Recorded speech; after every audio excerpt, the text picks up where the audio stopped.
You just love some great music. Any chance you get to go see some, especially live, you got to do it. And here along the coast, there's a great opportunity to do that coming up with Coastal Concerts. We've got two special guests with us. Joining us on the couch today, we have Carol Ann Dennis and Lee April. And guys, first, thank you for joining us. Well, thank you for having us. Yes, thank you. And I want to ask, for anybody at home that doesn't know, anybody that's never come to see you guys, what is it that you guys do? What sort of music are we talking about here?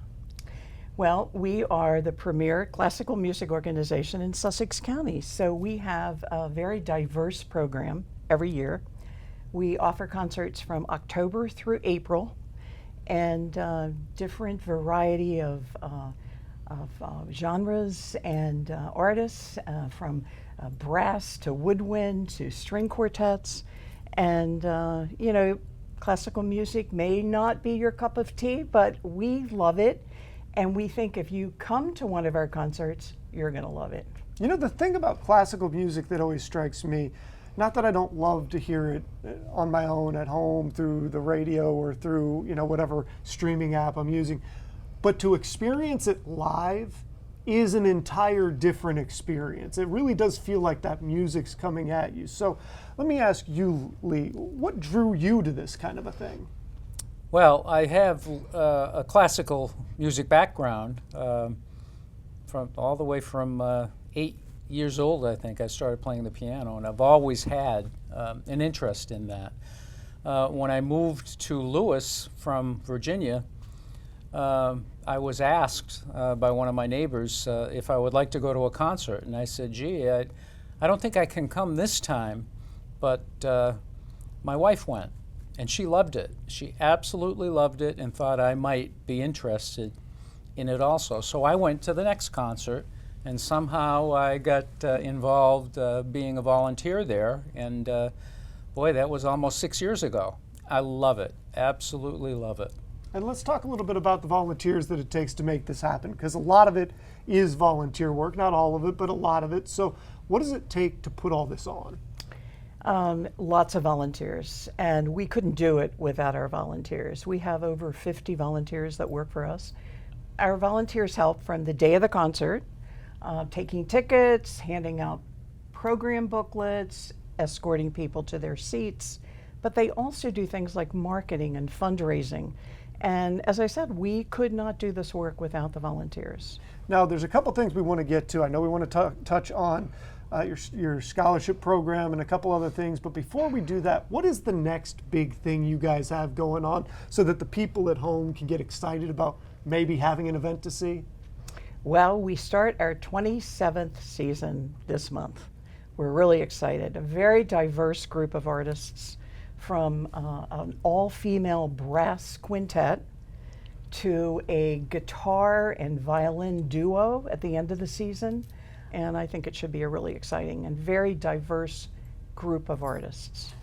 When you guys reach out to the community, now we want to move to this scholarship program that you have, because we're going to actually have in this same show, ladies and gentlemen, coming up in the next block, you're going to hear one of the people that has previously won one of these scholarships. That's Max Brown. But why do you guys have a program to reach out to younger, up-and-coming musicians? We actually had our scholarship winners concert yesterday, and Max was the, let's call him the headline. He's a two-time winner. He won his first Dorothy and Elizabeth Scholarship Award, which is the top award that we have, when he was 11. Oh my! In 2021, and then he won again in 2023, and so he headlined our little concert. We had nine winners actually performing.